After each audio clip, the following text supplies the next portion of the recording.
All right, now farmers in Kenya have desperately tried a variety of methods to combat armyworm menace in their farms that ends up damaging maize crops with little or no success. They have put into practice measures, both traditional and modern, but what if there is a way of controlling the armyworm life cycle?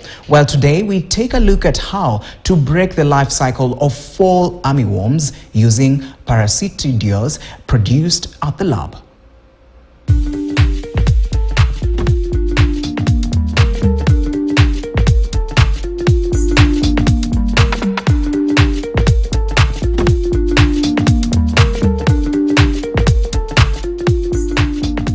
The fall armyworm has been and still is an insect pest that extensively destroys the maize crop. And on today's Farm Trends, we begin a two-part series here at Plant Village in Busia, and this is an ag-tech innovation organization that is closely working with smallholders farmers through innovations to help them avert the challenges that have been caused by the fall armyworm. And on the show today, we have Mercy Kemboi, who is one of their scientists that will be taking us through the entire processes that are happening here in this lab. Keep it right here.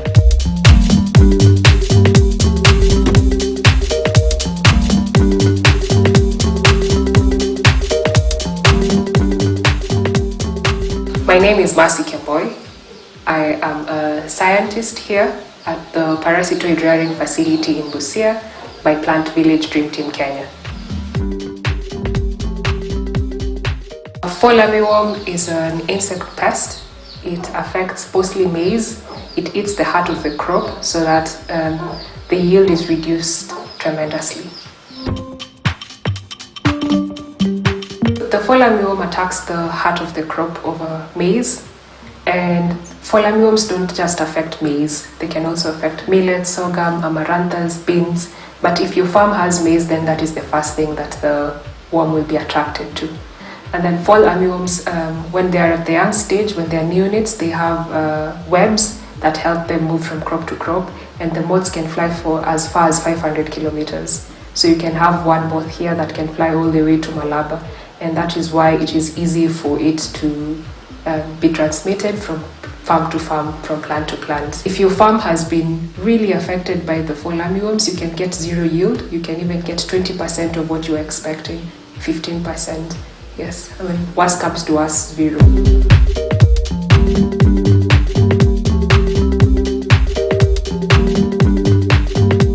The solution that we are providing is organic. We do not advocate for chemicals because that affects the health of the farmer and the environment, and we are trying to curb climate change. And the solution that we offer is also pocket friendly to the farmer. Yes. So what we do is that we take parasitoids to the farm when their maize is 2 weeks old. So because this is a parasitoid rearing facility, we're going to show you both the hosts that we rear and the parasitoids that we rear as well on a day-to-day basis as we aim to help farmers. And then on the second part of the series, we're going to take you to a farmer who has already benefited from the program, and we will show you how we release the parasitoids to farms and how that works out.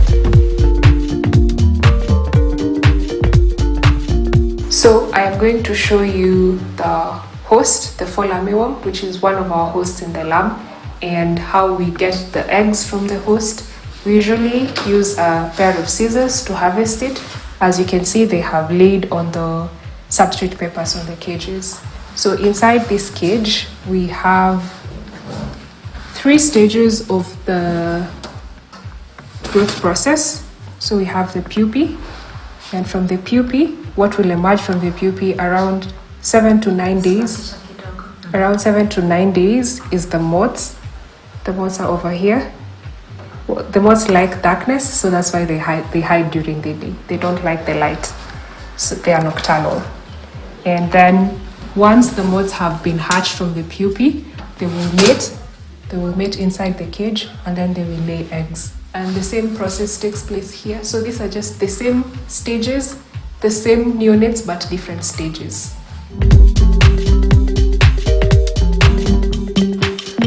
So this is our second lab, where we have our alternative host. These are rice moths, or they're storage pests, but we use them to produce eggs. This is where they lay their eggs. These are our oviposition buckets. This is where they lay their eggs. And once they have laid their eggs, we use them to produce parasitoids. Because the way parasitoids work, like I said, is that we need a host and then we need a parasitoid. It is a parasitism relationship.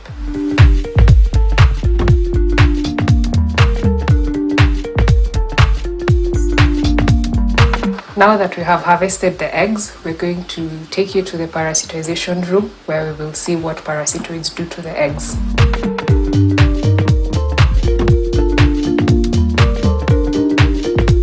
This is lab 3. Here we do mass production of fall armyworm using artificial diet. This is an artificial diet. We prepare it in the lab, and the purpose of this is so that we get more fall armyworms. If we have more fall armyworms, it means that we have more eggs. If we have more eggs, it means that we have more parasitoids. If we have more parasitoids, it means that many farmers are being assisted by our technology. This is the last stage of our production process. This is where the parasitoids are reared. And once we have gotten the eggs from the other hosts, from the fall armyworm host and the rice moth host, we bring them here.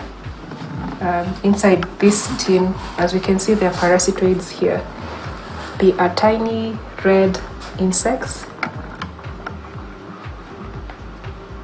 These ones have recently emerged from their cards. And once we get fresh eggs, what we will do is bring them in here.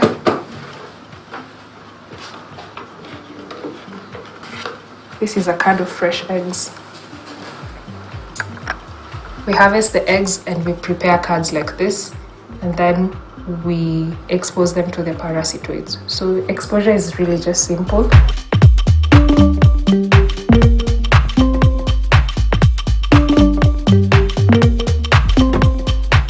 And here we can see fall armyworm egg masses. They've been harvested. And stuck on cards, and then now the parasitization is taking place. What we are seeing here is the parasitoid. It's laying its egg inside the egg of the fall armyworm egg mass, and then instead of the neonates emerging, what we will get here are more parasitoids, and that way we have curbed the cycle from going on to get into the stage where the maize are affected by being fed on by the parasitoids. So the same thing happens. You get fresh eggs, you put them inside the tin, then you cover them, and then you wait for 24 hours, and then once 24 hours are up, then parasitization has taken place. An example of a card which has already been parasitized is over here. They turn color from green to black. And once it is ready to go to the farm, it is completely black, like this one over here.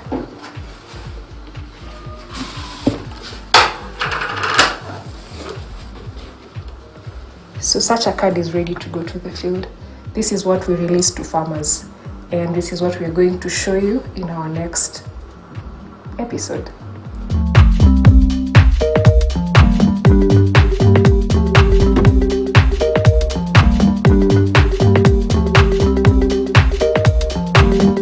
We now have our parasitoid, which is ready to be taken to our farm, to our maize farm. Watch out for part 2 as we get to see exactly how it